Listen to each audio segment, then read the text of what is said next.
guys, this is Taylor and I'm here today with the video that I've been so excited to make all year. These are my top 10 books of 2018. So I'm extra excited this year because this was basically my most successful reading year ever.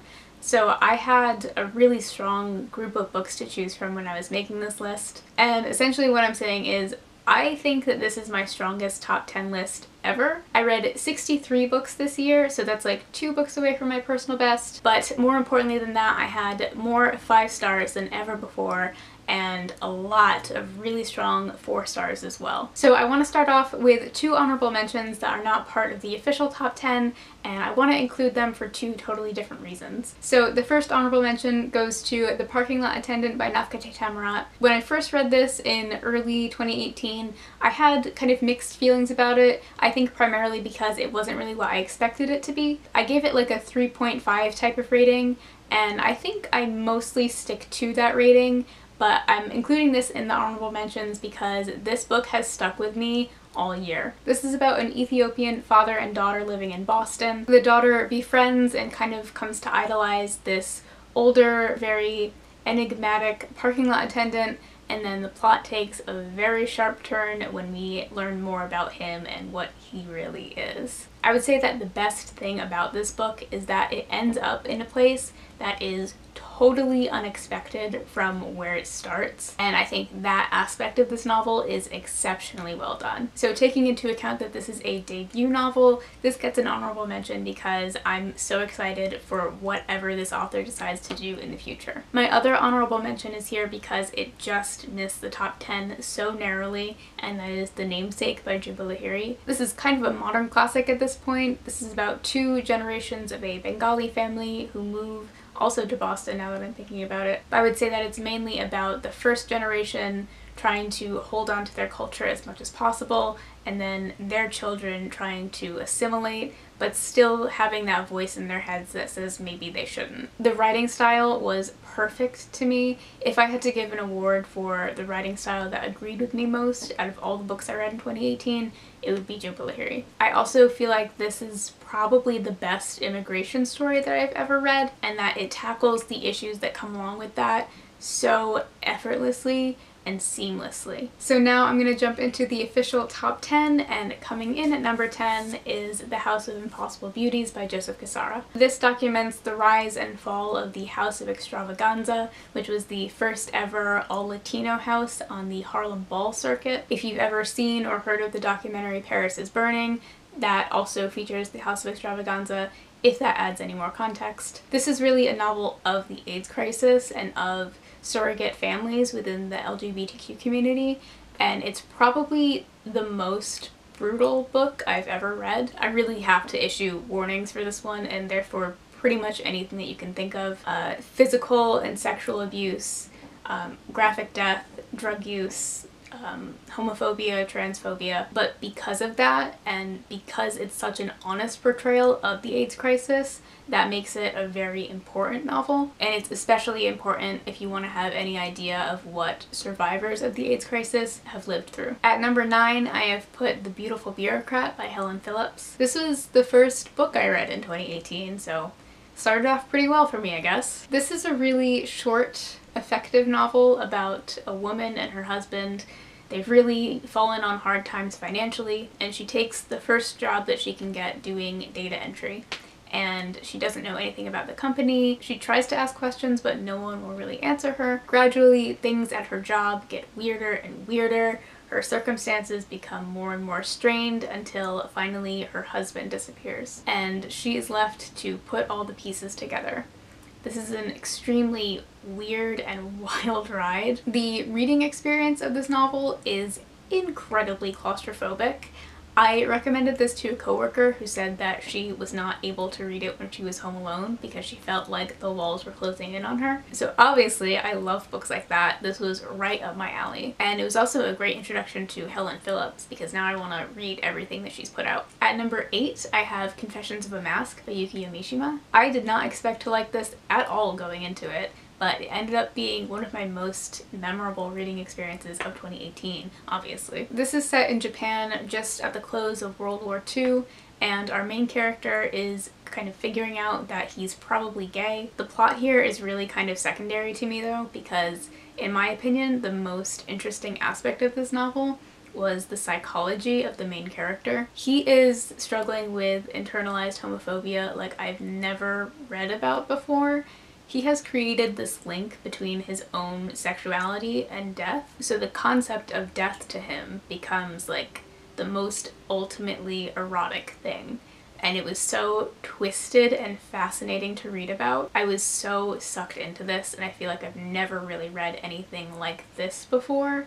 And I'm so glad that I finally pulled the trigger and read this in 2018. Coming in at number 7, I have Loner by Teddy Wayne. This is another excellent book that deals with a very uncomfortable subject. I would say that this is primarily about sexual assault. I don't want to say in what way because I don't want to give it away, but this is about a guy who is a freshman at Harvard, and he immediately becomes obsessed with another freshman who seems to be completely out of his league. The thing that I think will deter a lot of people from this book, and that actually initially deterred me as well, is that this is a first-person perspective from our main character's point of view, and it is extremely uncomfortable to be inside his brain. It's ultimately really effective, but for the first half of it or so, I wasn't really sure of the author's intentions, and I just remember being like, oh, I hate this. Towards the end, I think the author's intentions become more obvious, and I think his message comes out loud and clear,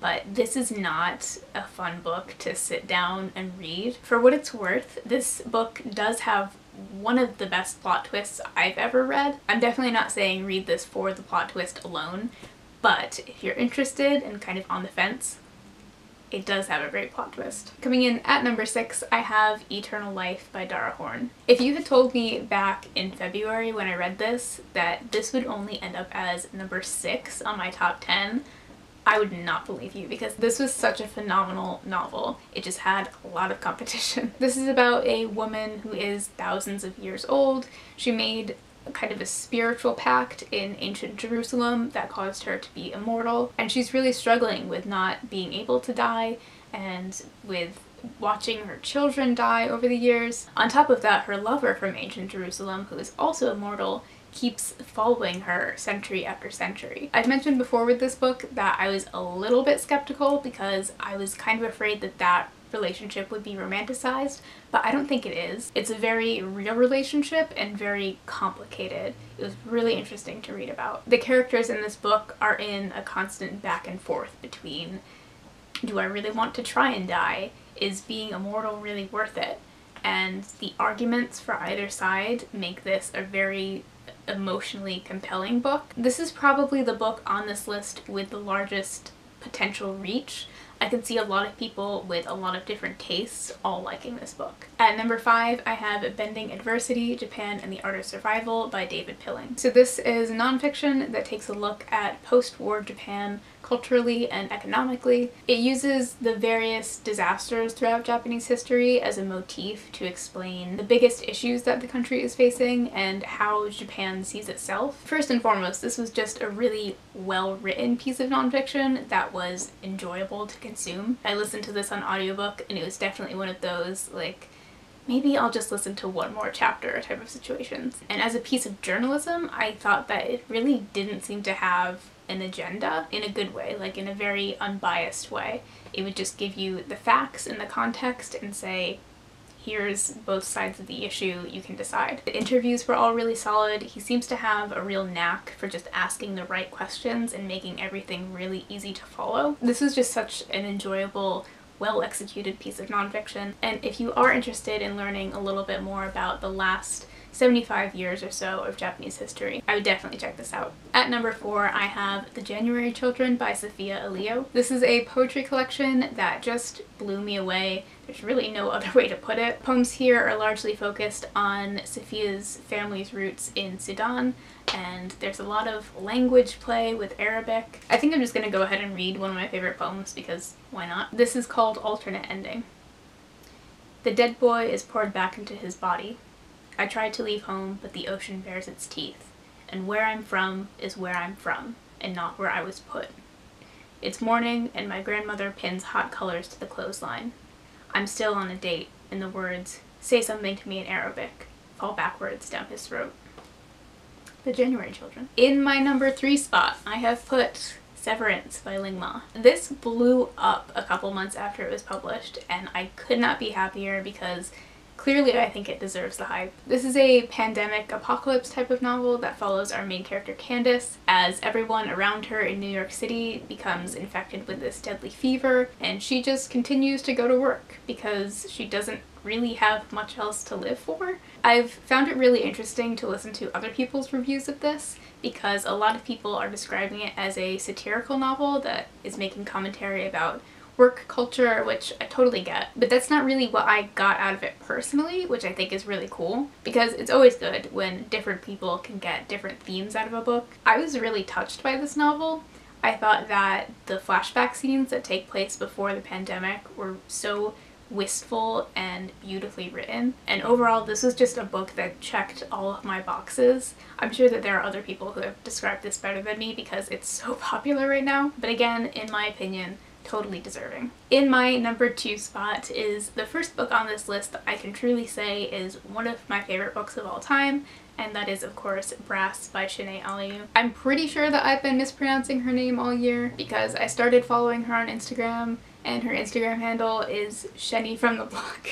So every year I have a book that I just won't shut up about, and 2018 was definitely the year of Brass. Brass is a dual perspective novel set in Waterbury, Connecticut, which is less than an hour from here. We first follow Elsie, who starts working at a diner following high school, and she ends up having an affair with a married Albanian line cook. And then 17 years later we follow their daughter as she gets rejected from NYU and goes in search of her father. So for me, the defining characteristic of this book is that it made me sob harder than I've ever cried at a book before, harder than I even knew I had the potential to cry at a book before. To me, this was a too real look at how poverty begets poverty and how growing up in a collapsed industrial town like Waterbury, Connecticut, where there are little to no opportunities, just docks you right from the beginning. So basically this book like sucker punched me and then walked away, and I love it, and it's one of my favorite books of all time. So that leaves my number 1 favorite book of 2018, which had to be Feed by M.T. Anderson. As a huge M.T. Anderson fan who had read almost everything of his except Feed, people kept telling me that I needed to read Feed and that it was his best and there was nothing that could compare to it. And honestly, I kind of resented that because he had written so many other books that I loved, and I hated to agree with the majority opinion, but Feed is really like the height of the M.T. Anderson experience. So this is a near future dystopian where almost everyone has a brain implant called the Feed, and the Feed gives you access to a whole wealth of information, but it also has advertisements like 100% of the time. So you can imagine the type of consumer culture that would come out of that. I've talked about this a million times before, but M.T. Anderson just has this perfect ratio that works for me every time. It's like the perfect amount of humor, the perfect amount of weirdness, and then it comes out of nowhere with these endings that are terrifying and that just like shake me to my core every time. Feed honestly left me reeling. It kind of gutted me, and now I have a new favorite M.T. Anderson book, and I'm really mad about it. So there you have it. Those are my favorite books of 2018.